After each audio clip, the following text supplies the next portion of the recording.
거룩하신 하나님 아버지 은혜를 감사합니다. 지난 3일간 우리를 지키시고 인도하여 주셨음을 감사를 드립니다. 오늘도 하나님 부르셔서 함께 모였습니다.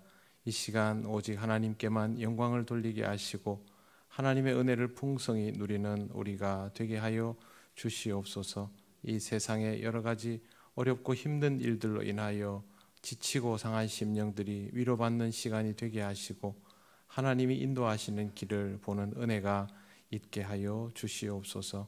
우리 교우들 중에 환우들 많이 있습니다. 하나님께서 그들의 마음을 만져주시고 그들의 몸을 치료하여 주셔서 주님 앞에서 치유받고 회복되는 은혜가 있게 하시며 이를 통하여 부활 소망을 더욱 든든히 붙잡고 나아가게 하옵소서. 장례로 인하여 슬픔 가운데 있는 가정을 하나님 위로하여 주시니 감사합니다. 그들도 하나님 안에서 더욱더 견고한 신앙으로 서게 하시고 장례의 절차가 하나님의 은혜 가운데 진행되도록 인도하여 주시옵소서. 오늘 하나님을 만나고 하나님께 영광을 돌릴 수 있음에 감사드리며 예수님 이름으로 기도드립니다. 아멘.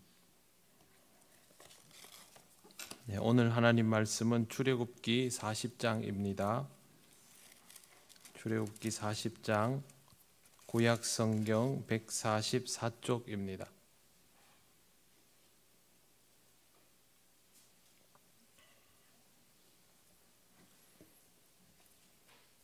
네, 출애굽기 40장 우리 한 절씩 교독하겠습니다. 오늘이 출애굽기 마지막입니다. 네. 전체 성경을 다 기억하지는 못하지만 여러분들이 지금까지 지나온 것들을 생각하시면서 함께 교독하시겠습니다. 여호와께서 모세에게 말씀하여 이르시되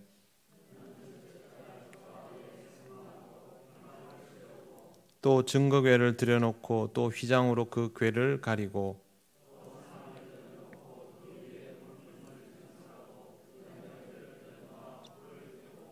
또 금향단을 증거궤 앞에 두고 성막문에 휘장을 달고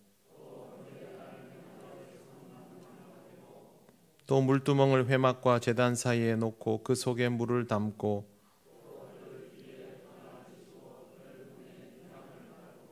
또 관유를 가져다가 성막과 그 안에 있는 모든 것에 발라 그것과 그 모든 기구를 거룩하게 하라. 그것이 거룩하리라.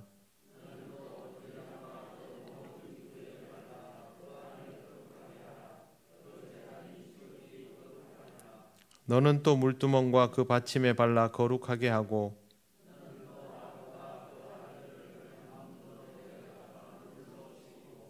아론에게 거룩한 옷을 입히고 그에게 기름을 부어 거룩하게 하여 그가 내게 제사장의 직분을 행하게 하라.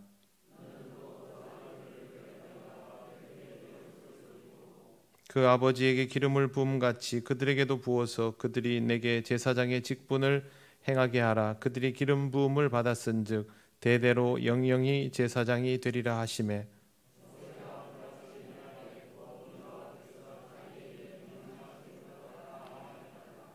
둘째의 첫째 달 곧 그 달 초하루에 성막을 세우니라.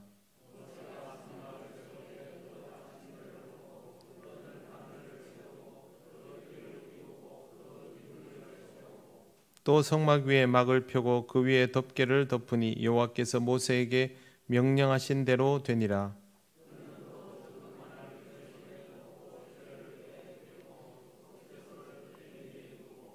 또 그 궤를 성막에 들여놓고 가리개 휘장을 늘어뜨려 그 증거궤를 가리니 여호와께서 모세에게 명령하신 대로 되니라.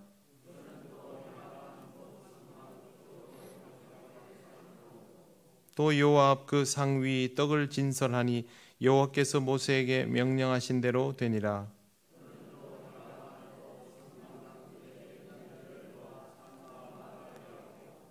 또 여호와 앞에 등잔대에 불을 켜니 여호와께서 모세에게 명령하신 대로 되니라. 그 위에 향기로운 향을 사르니 여호와께서 모세에게 명령하신 대로 되니라. 또 회막의 성막문 앞에 번제단을 두고 번제와 소제를 그 위에 드리니 여호와께서 모세에게 명령하신 대로 되니라.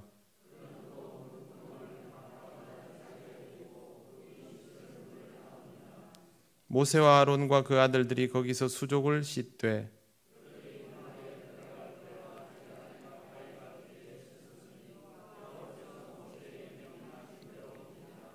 그는 또 성막과 제단 주위 뜰에 포장을 치고 뜰문에 휘장을 다니라. 모세가 이같이 역사를 마치니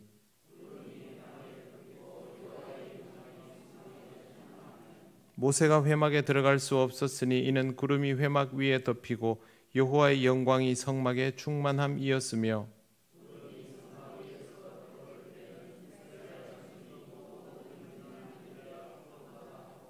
구름이 떠오르지 않을 때에는 떠오르는 날까지 나아가지 아니하였으며 낮에는 여호와의 구름이 성막 위에 있고 밤에는 불이 그 구름 가운데에 있음을 이스라엘의 온 족속이 그 모든 행진하는 길에서 그들의 눈으로 보았더라.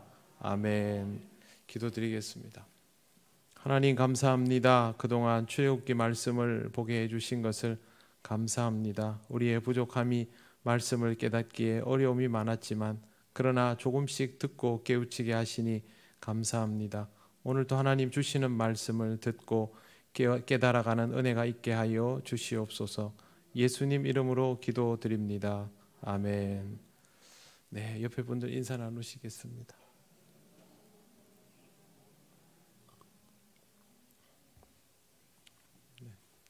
출애굽기를 몇 년 했지요?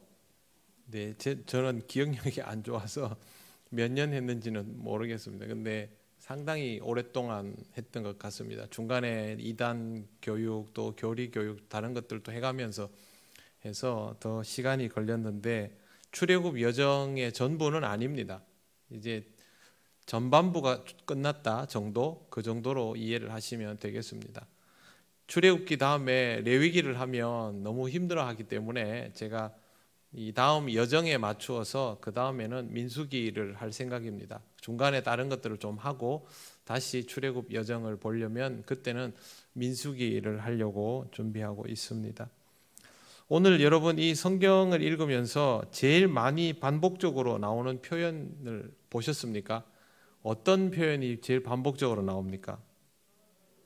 여호와께서 모세에게 명령하신 대로 되니라 이죠. 그러면 오늘 우리가 읽은 40장 첫머리에 여호와께서 모세에게 말씀하여 이르시되를 먼저 주목하시기 바랍니다. 여기에서 말씀하여 이르시되는 우리가 편히 주고받는 이런 대화가 아니라 하나님께서 모세에게 명령을 내리셨다라는 의미입니다. 명령이라는 것은 그냥 말하는 것과는 다릅니다. 권유하는 것과도 다릅니다. 청하거나 권유하는 것은 할 수도 있고 안 할 수도 있죠. 거절할 수도 있지만 명령은 거절할 수 없습니다. 군인들 중에 그 지휘관들에게 권총이 부여가 되지요.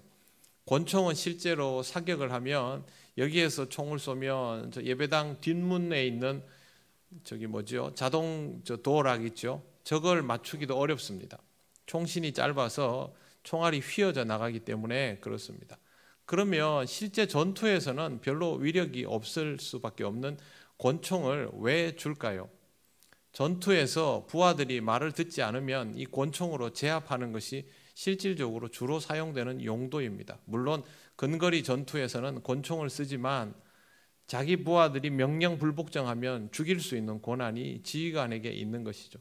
명령이라는 것은 그만큼 무서운 것입니다. 하나님께서 모세에게 일러 가라사대에는 해도 그만 안 해도 그만이 아니라 하지 않으면 심각한 잘못이 되는 그러한 사항들을 말하고 지금 하나님께서 모세에게 일러주신 대로 모든 일들이 이루어지고 그 다음에 오늘 우리가 읽으면서 반복적으로 나왔던 내용들이죠. 여호와께서 모세에게 명령하신 대로 되니라. 이 말은 무슨 뜻이냐 하면 이 모든 일들을 한 다음에 제대로 되었는지에 대한 확인 작업이 다 있었다는 겁니다.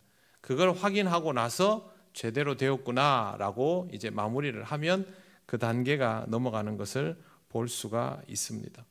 하나님이 우리에게 말씀하시는 것은 권한다라고 말하는 것이 아니면 명령이라고 받아들여야 됩니다. 그러니 해도 좋고 안 해도 좋고라는 것은 아니죠. 그렇기 때문에 우리는 성경을 읽으면서 하나님이 일러 가라사대 하나님께서 뭐 이렇다라고 결정짓는 표현들을 우리에게 해주셨다면 그건 그대로 따라야 하는 것입니다. 이 부분을 가지고 신앙생활을 해야지, 그렇게 하지 않으면 신앙생활이 내가 중심이 되어서 때로는 이렇게 하고 때로는 저렇게 하고 할 수 있습니다. 여러분, 모세가 가나안 땅에 들어갔습니까? 못 들어갔습니까? 못 들어갔지요. 왜 못 들어갔을까요? 그냥 딱 잘라서 말하면 명령 불복종이 가장 큰 죄입니다. 모세가, 여러분이 모세면 억울하지 않겠습니까? 네, 저 같으면 좀 억울할 것 같습니다. 그런데도 불구하고 두말할 것이 없었습니다. 그만큼 하나님의 명령이라는 것은 매우 엄중하다라는 것이죠. 우리도 이 말씀을 결코 가볍게 볼 수 없습니다. 오늘 말씀 2절에 보시면 너는 첫째 달 초하루에 성막 곧 회막을 세우고 라고 되어 있습니다. 성막과 백성이 출애굽하고 1, 2개월 만에 시내산에 도착을 했습니다. 그리고 나서 10개월이 지나서 이제 제대로 성막이 완성이 되고, 그 다음에 이 완성된 성막을 가지고 본격적인 여정에 들어갑니다. 이렇게 생각하시면 됩니다. 이집트에서 빠져나왔을 때는 아무것도 없는 상태죠. 정비도 전혀 안 되어 있는 상태고, 이 백성을 시내산에다가 데려다 앉혀놓고 하나님께서 지켜야 할 규범들을 알려주시고 조직을 하게 해주시고 신앙적으로는 무엇이 기본기인 것을 알게 하신 다음에 그 신앙적인 기본기들을 채우는 과정으로 성막과 거기에 관계되는 모든 것들을 만들도록 시켰습니다. 그래서 이스라엘 백성들은 이동하지 않고 시내산 근처에서 성막에 관계되는 것들을 하나님께서 모세에게 지시하여 주신 그대로 그 명령을 백성이 받아서 일일이 만들었던 것이죠. 그렇게 다 만드는 시간들이 걸렸죠. 그렇게 성막에 필요한 물품들을 만들면서 그냥 만들겠습니까? 여러분들에게 예를 들어서 누구는 교회에서 강대상을 맡아라, 누구는 의자 하나를 만들어라, 누구는 커튼을 만들어라 이러면 여러분이 그냥 다른 일 하듯이 하지는 않았을 겁니다. 이게 예배당에 들어가는 물건인데, 내가 이 예배당에서 예배를 드릴 때 사용하는 물건인데 그렇게 하지 않겠습니까? 그런 마음으로 이스라엘 백성들도 10개월 동안 작업을 했던 것이죠. 그러면서 자연스럽게 신앙도 자라나게 되었을 겁니다. 교회 일이라는 게 할 때는 힘들 수 있습니다. 때로는 어려움도 있고 상처를 받을 때도 있고 시험에 들 때도 있지만, 그러나 그것은 결국 우리로 하여금 신앙을 더 자라나게 만들죠. 그게 어렵다고 해서, 그게 힘들다고 해서 안 해버리면 신앙이 자라날 수 있는 기회를 잃어버리는 겁니다. 요즘은 교회 일을 하는 것을 꺼리는 경우들이 참 많은데, 그거는 교회에 다니면서 신앙이 자라날 수 있는 기회를 그만큼 잃어가는 것이 될 수 있다는 것도 우리가 알고 있어야 됩니다. 이스라엘 백성은 10개월 동안 그렇게 하면서 조금 이제 걸음마를 할 수 있게 되었죠. 그 다음에 성막이 완성이 됩니다. 이 성막은 조립식이죠. 이동형입니다. 이제부터는 이동해도 하나님 앞에 예배드릴 처소가 준비되어 있는 상태로 이동을 하니까 이제 다닐 수 있게 되는 겁니다. 즉 출애굽기는 뭐냐 하면요, 성막을 다 만들어 가지고 이제부터 본격적인 신앙 여정에 접어 들어간다라는 것까지가 마지막입니다. 그러니까 출애굽기를 안 읽어본 사람은 출애굽기가 출애굽 역사의 끝이라고 생각하겠지만, 여러분처럼 수요일마다 나와서 출애굽기를 읽어보고 오늘 저한테 이 설명을 듣는 분들은 이게 끝이 아니라 이제부터 신앙적으로 하나님께 예배하면서 가는 여정이 시작된다라는 것으로 이해를 하시면 됩니다. 그동안 이런 과정들이 있었다라는 것이죠. 2절 말씀에 너는 첫째 달 초하루에 성막 곧 회막을 세우고 라고 합니다. 이스라엘 백성이 이건 가정입니다. 확정된 것은 아닙니다. 주전 1446년 정월 15일에 출애굽을 했고 성막 준공은 그 다음 해 1월 1일에 이루어진 것으로 봅니다. 출애굽 후에 11개월 하고 보름이 되었을 때 그때 한 것이죠. 그 다음에 그렇게 하면 어떻게 되냐면 출애굽 2년차 정월, 그때 준공이 되었다라고 보면 됩니다. 하나님께서 왜 이스라엘로 하여금 이렇게 새해가 시작되는 타이밍에 맞추어서 준공을 하게 하셨을까? 그것도 좀 의미 있게 볼 필요가 있습니다. 한마디로 말해서 새 출발하라는 것입니다. 이집트에서의 기억들을 다 내려놓고 우상에 대하여 영향받았던 것들을 전부 내려놓고 하나님께서 주시는 새 날, 새로운 마음으로 신앙적으로 새 출발하여라, 이런 의미가 여기에 들어 있습니다. 신앙생활은요, 제대로 하려면 새 출발해야 됩니다. 그렇게 하지 않으면 이게 어정쩡해집니다. 신앙생활을 잘 하시는 분들의 공통점은 뭐냐 하면 어제의 삶과 오늘의 삶에 확연한 경계가 보인다는 것이죠. 이 경계가 확연하게 보이지 않는 사람은 신앙생활이 생각보다 확실하지를 않습니다. 본인은 교회가 익숙하고 열심히 다니는 듯 보여도 실제로 그 사람의 내면에서의 완전한 변화, 거듭남은 없는 경우가 많다는 거죠. 여러분, 그런 마음으로도 교회를 다닐 수 있습니다. 태생이 착실하고 그런 사람들, 규칙적인 사람들은 신앙이 별로 없어도 교회를 꾸준히 다닐 수 있습니다. 그러나 그 사람은 뭐 은혜 받고 기쁨이 넘치고 행복하고 이런 건 아니겠죠. 혹시 여러분이 너무 착실해서 그런 모습으로 교회를 다니지 않는지를 잘 돌아보시길 바랍니다. 또 그렇다고 해서 인생을 너무 드라마틱하게 살아가지고 멋대로 허랑방탕하며 살다가 갑자기 돌아서서 막 엎어지는, 그것도 뭐 그리 좋은 건 아닙니다. 다만 우리의 인생이 하나님을 알지 못했을 때 지극히 자기중심적으로 살았던 그 모습에서 하나님을 알고 나서는 모든 것이 하나님이 기준이 되는 태도로 바뀌어져 있는지 그걸 보셔야 됩니다. 만약에 여러분에게 그런 순간이 있다면, 그런 시점이 있다면 그것은 이스라엘 백성이 정월 2년차 정월 초하루에 새롭게 모든 것을 시작하는 것처럼 여러분의 삶에도 그렇게 새롭게 시작하는 분기점이 되겠죠. 사도 바울은 어땠습니까?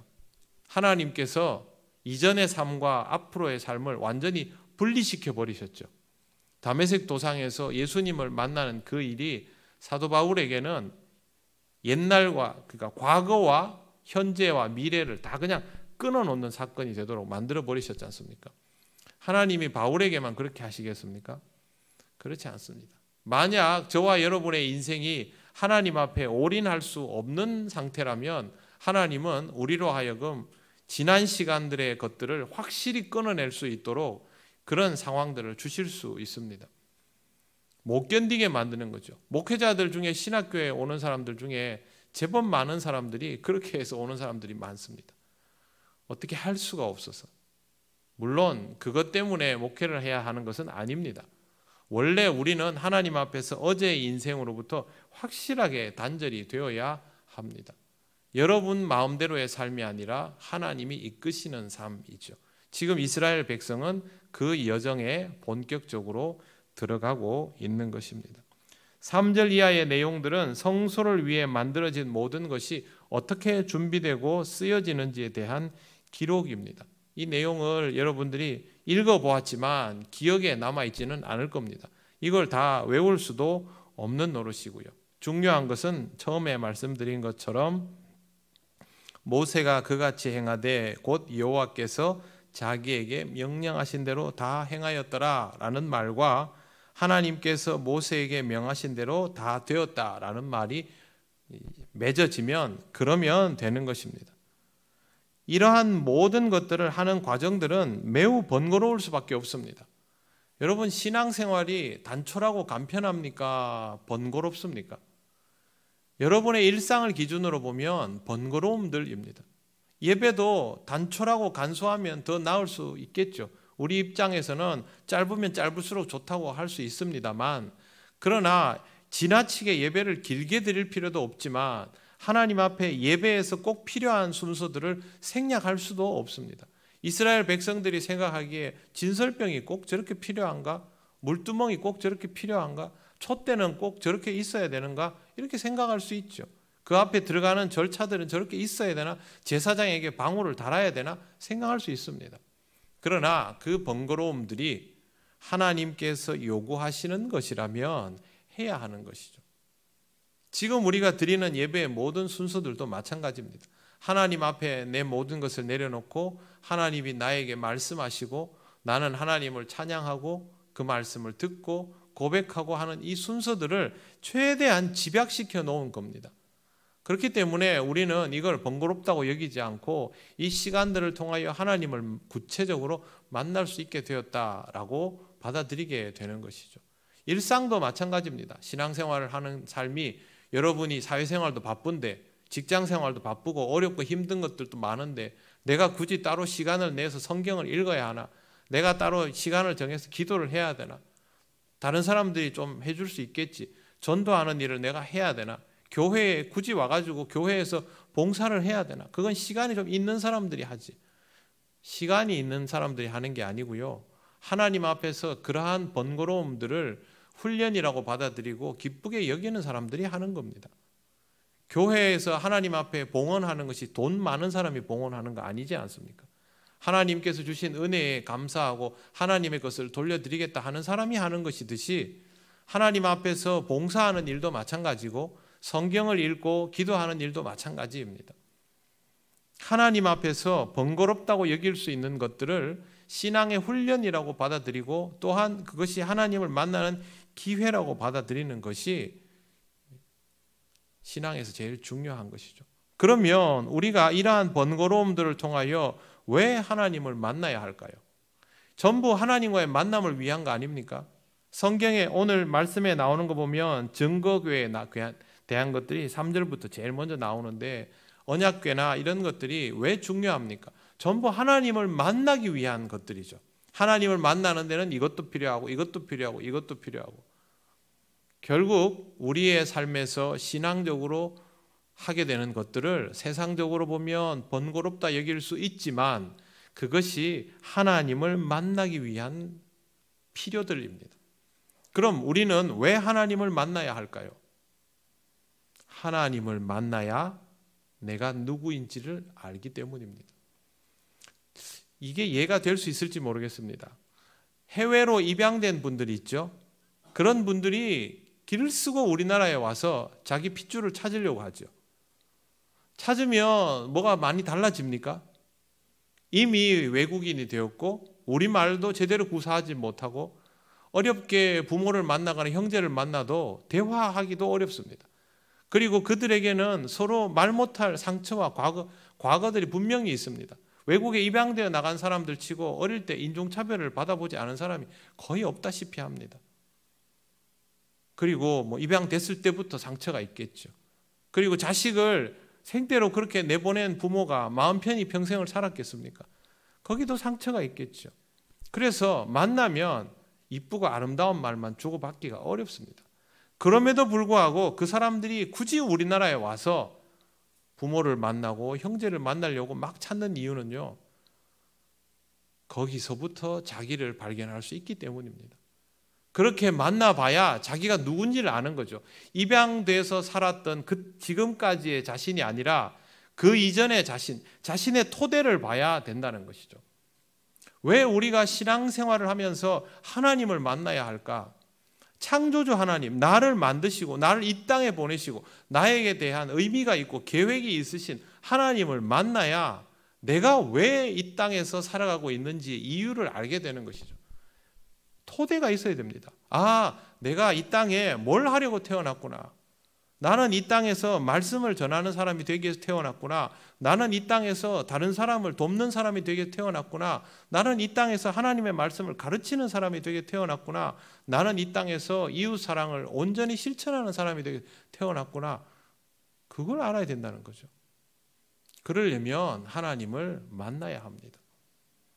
하나님을 만나야 한다라는 것은 알면서도 내가 왜 하나님을 만나야 하는가를 잘 모르는 경우가 많다 보니 하나님을 만나는 일의 중요함을 잘 의식하지 못합니다. 그러니까 예배를 드리는 것도 그렇고 신앙생활 하는 것 자체에 대해서 의미가 잘 부여되지 않는 것이죠.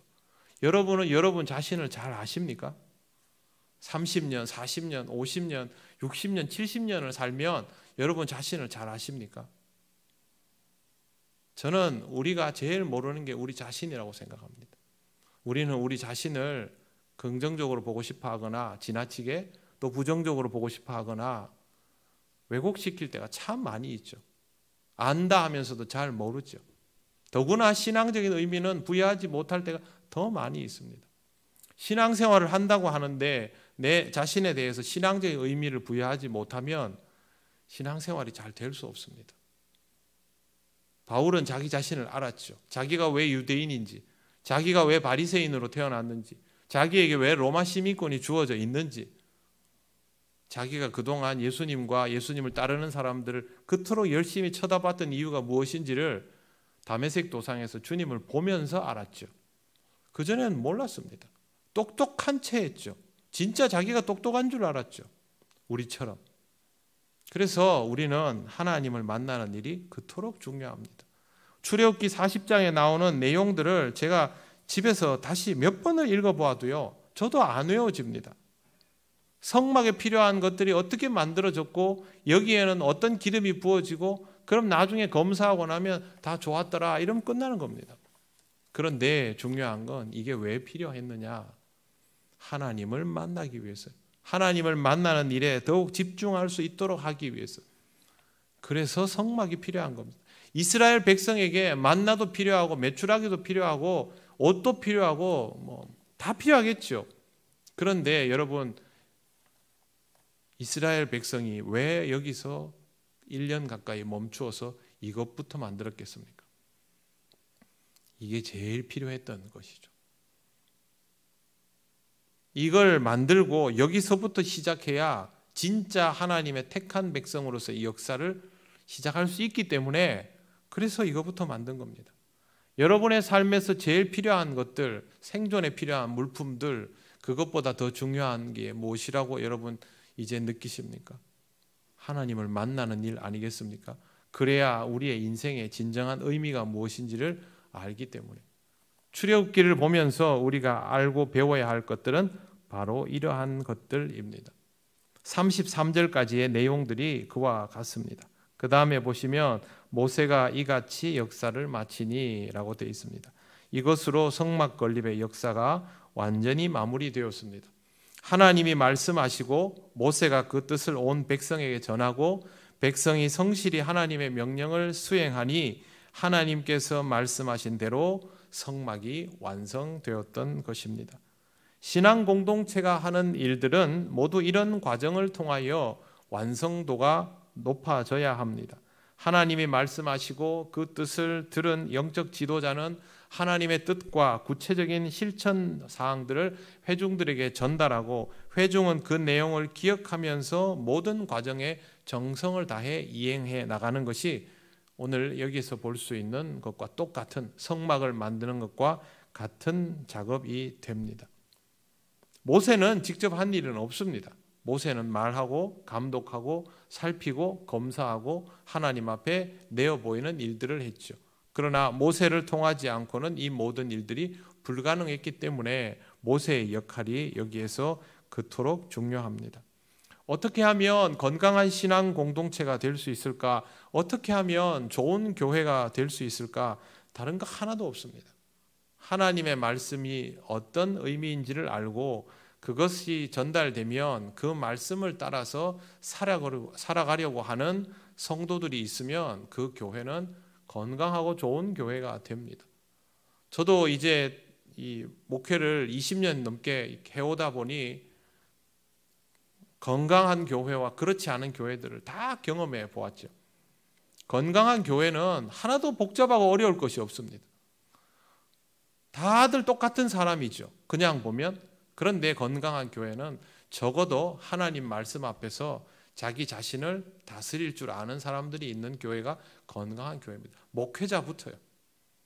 목회자부터 교회의 지도자들도 성도 한 사람 한 사람이 자기의 생각들이 있어도 하나님 말씀 앞에서는 그 생각을 다스릴 줄 아는 그게 건강한 교회고, 건강하지 못한 교회는요, 목회자부터 교회 지도자부터 하나님 말씀 앞에서도 자신을 다스리려 하지 않습니다.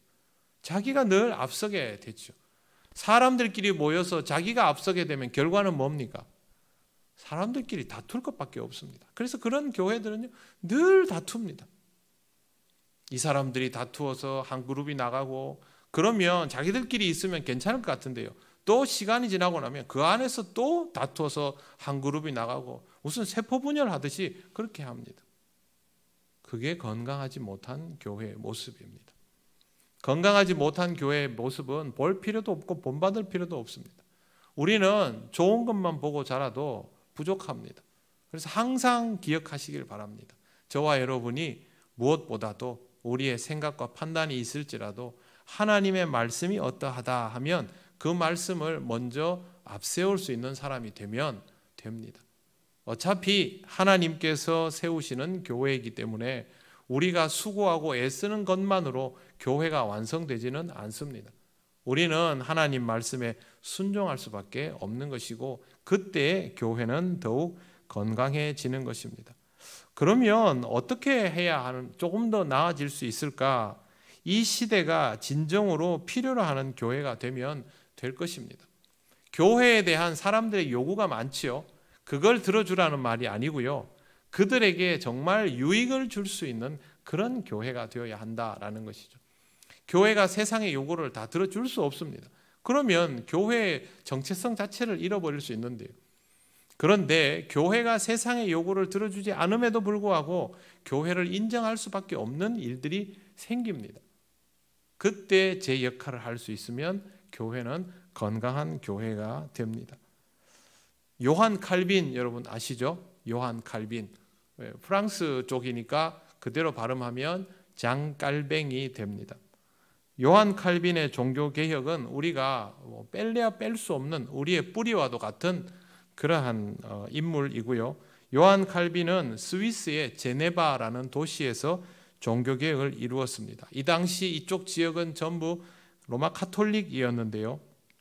그들 중 일부가 로마 카톨릭과의 동맹을 깨고 개신교를 조금씩 받아들이기 시작했고 제네바에도 그러한 일들이 일어나기 시작했습니다. 그렇게 하자 개신교 목사들이 제네바 지역으로 조금씩 들어오면서 사람들을 이제 인정해주고 그들에게 개신교 복음을 전하면서 따라 살도록 그렇게 요구를 했습니다. 그 다음에 칼뱅이 제네바 시의회에다가 개신교 교회를 세우겠다고 설립안을 제출합니다. 근데 뜻밖에도요, 개신교회를 받아들일 것 같은 제네바 시민들이 이걸 안 받아들입니다. 이유가 있습니다. 성찬식 때문에.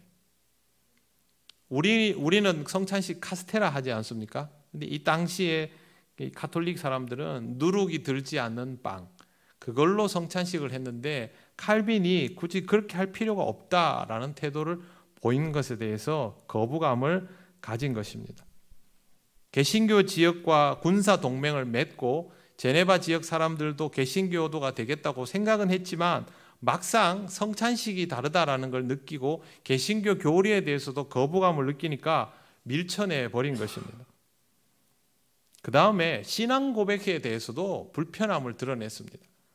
그런데 웃기는 건요, 칼빈이 그게 마음에 안 들어오니까 부활절에 자기가 성찬 집례하는 걸 거부해 버렸습니다. 일이 더 커지면서 제네바 시가 칼빈과 그의 동료들을 추방시켜 버립니다. 3년 동안 추방되어 있다가 다시 나중에 되돌아오게 되는데 와서 칼빈은 옛날보다 더 강경하게 개신교의 교리를 가지고 열심히 설교를 하고 신앙의 원칙들을 굽히지 않았습니다. 여러분, 이 당시에 종교개혁 그러지만 교회랄 것이 없었습니다. 당시 유럽의 개신교 교회들이 우리처럼 이렇게 번듯한 구성을 한 것이 아니고요. 누가 하나 지원해 주는 사람도 없었고 또 오랜 전통에 있는 카톨릭 그 방식을 바꾸려 하지도 않았습니다. 그런데 거기에서 외롭게 싸우던 종교개혁가들이 있었던 것이죠. 근데 이 사람들이 놀랍게도 사람들을 이렇게 조금씩 모아서 우리라도 이렇게 하자라고 했던 것이 아니라 도시 자체를 개혁하려고 했습니다. 시에다가 교회에 대한 설립안을 내고 그 다음에 시의 법을 바꾸도록 요구를 하고 시민들을 위한 법들을 제창하고 도시를 개혁하려고 했던 것이죠. 실제로 그렇게 해서 칼빈은 나중에 스위스 제네바 시 자체의 개혁에 막대한 영향을 미칩니다. 교회가 교회만 본 것이 아니고 그 지역을 다 보았던 것입니다. 그때 당시에 칼빈이 한 말이 있습니다.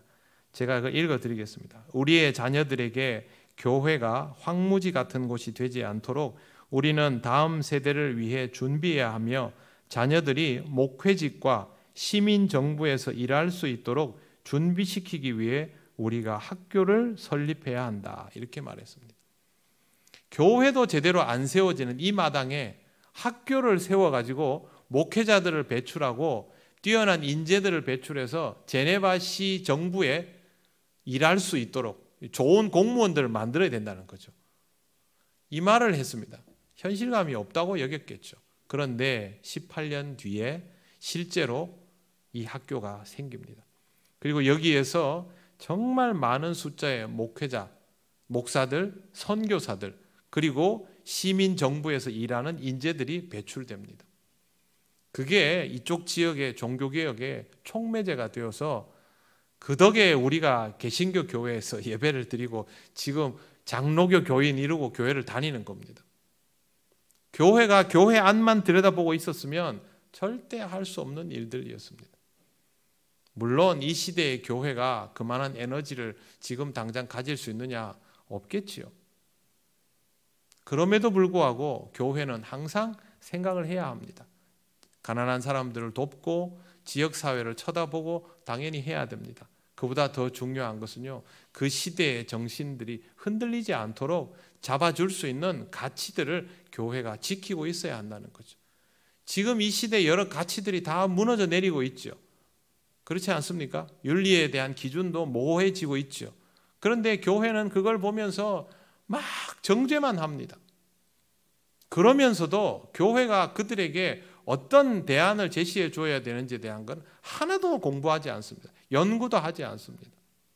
믿는 집의 자녀들에게서 동성애자가 나오고 가정이 다 무너져 내리고 이혼율이 급증하고 하면 여러분 우리가 뭘 고민해야 되겠습니까? 그 사람들을 정죄하는 일이 우선입니까? 그렇지 않습니다. 한국 사회의 가정들이 다 무너져 내려서 나오는 기형적인 현상이거든요.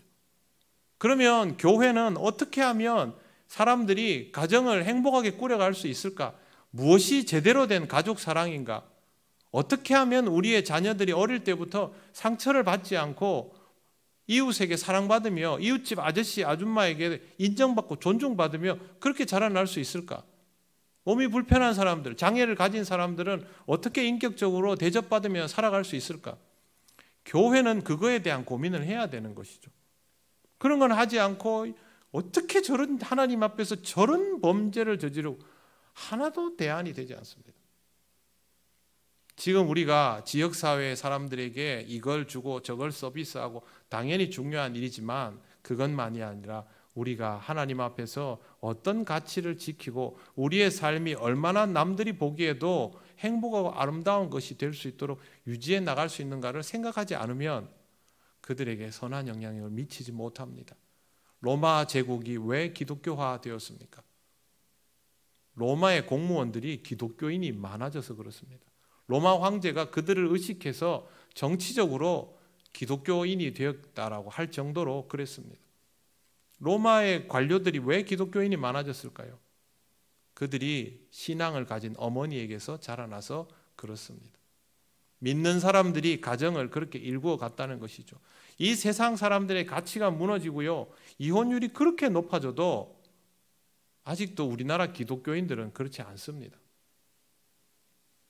확연히 다릅니다.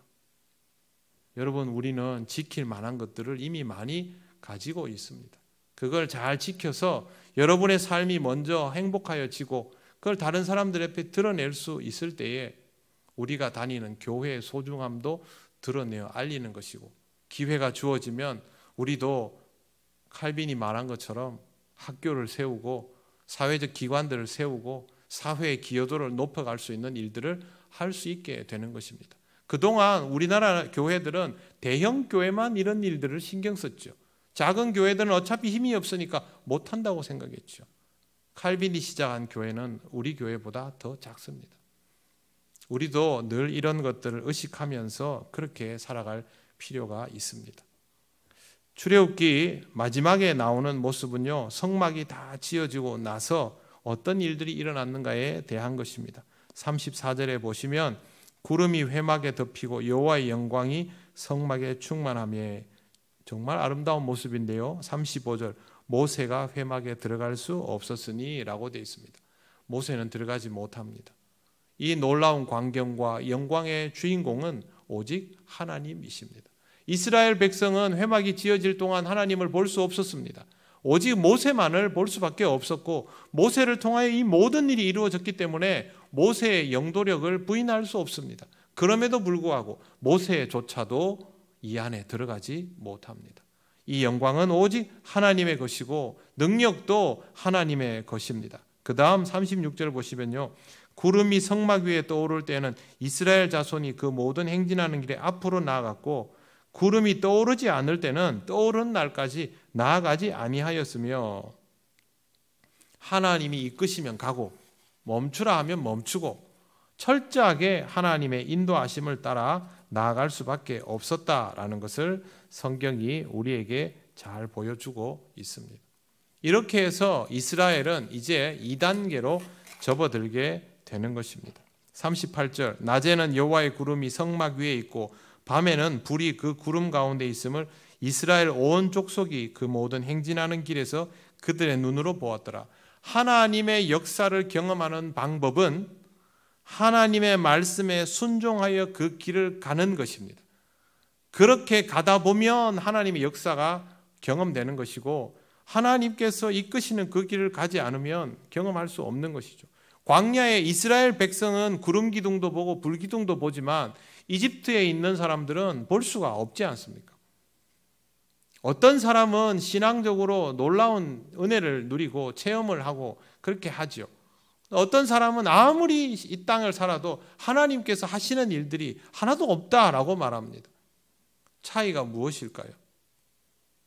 그때는 스스로에게 물어봐야 됩니다. 내가 하나님께서 하라는 것을 얼마나 시도해 보았는가, 그 길을 얼마나 따라가 보았는가, 그걸 해야 됩니다. 그 다음에 이런 경험도 할 수 있게 되는 것이죠. 이제 이스라엘은 그 길에 접어 들어갔습니다. 하나님께서 인도하시는 길을 가면 경험을 하게 되는 것이죠. 저와 여러분도 마찬가지입니다. 몇 년 동안 이 말씀을 읽으면서 우리가 뭐라고 딱 말은 할 수 없지만, 하나님은 이런 스타일로 역사하시는구나, 우리가 이런 부분들은 좀 주의를 할 필요가 있고 이런 부분들은 하나님의 은총에 참 감사해야 하는구나 라고 어렴풋이 느끼게 되었을 것입니다. 그렇다면 하나님께서 여러분에게 말씀하여 주시는 것들을 잘 기억하시고 여러분 그 길로 행하시기를 바랍니다. 하나님께서 여러분에게 멈추라는 사인도 가라는 사인도 해 주실 것입니다. 예전에 제가 이런 말씀을 드린 적이 있습니다. 이건 좀 저에겐 주관적인 부분인데요, 확실하지 않으면 한 템포만 늦추어라 하는 말씀을 여러분 드린 적이 있습니다. 저는 제가 이거다라고 확신할 수 없을 때는 반 박자만 더 기다려 봅니다. 그러면 하나님께서, 물론 기도하면서 기다리죠, 그냥 기다리지 않습니다. 한 박자만 반 박자만 늦추어서 기다려 보면 하나님께서 어리석은 저에게 어떤 길로 가야 할지를 딱 이렇게 힌트를 주십니다. 그때 가도 늦지 않더라고요. 너무 서둘러 인생을 살아가려고 하지 마십시오.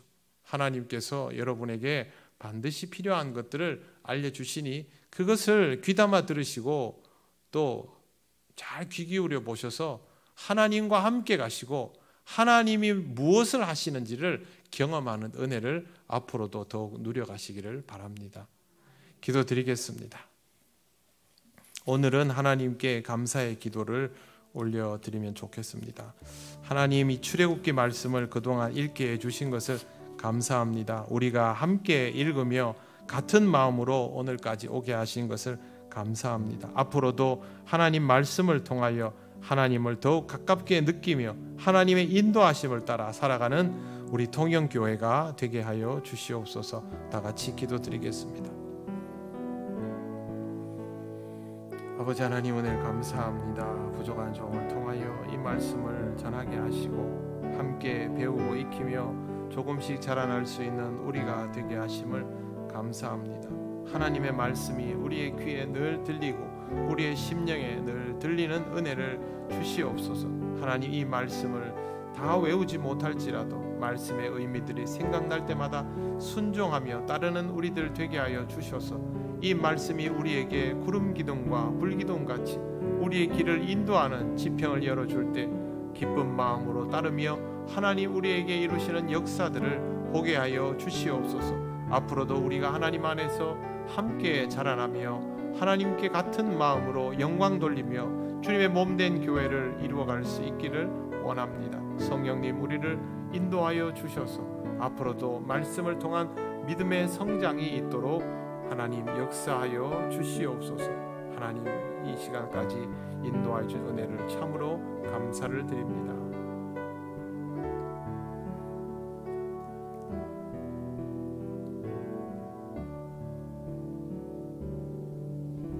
하나님 감사합니다. 부족한 종을 통하여 이 말씀을 함께 나누게 하시고 오랫동안 이 말씀을 읽으며 우리가 같이 성장할 수 있도록 인도하신 것을 감사합니다.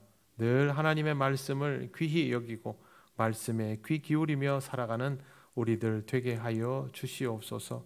우리 통영교회에 속한 모든 성도들이 주님의 말씀을 대할 때마다 구름 기둥과 불 기둥을 대하는 것처럼 하나님의 인도와 보호를 받으며 살아갈 수 있기를 원합니다. 그때마다 주님 주신 은혜를 기쁘게 경험하고 고백할 수 있는 삶이 되게 하여 주시고 우리가 앞으로도 말씀 속에서 함께 자라나며 하나의 몸된 교회를 이루어가며 하나님께 영광을 돌리는 귀한 통영교회가 되게 하여 주시옵소서. 감사드리며 예수님 이름으로 기도드립니다. 아멘.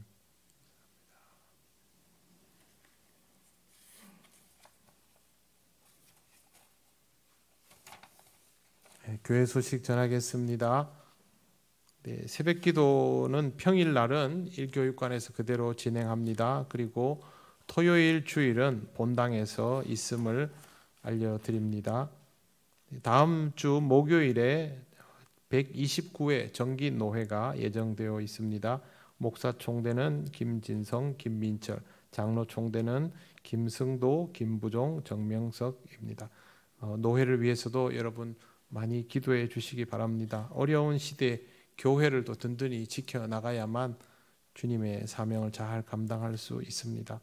4월 들어서 코로나19가 재확산 일로에 있습니다. 개인 방역 철저히 하시고 또 여러분의 신앙도 그만큼 견고하게 세워가시기를 바라고 각 구역장님들은 교우들의 신앙과 건강 상태를 살펴주시고 저희 교육자들에게도 즉시로 잘 알려주시기를 바랍니다.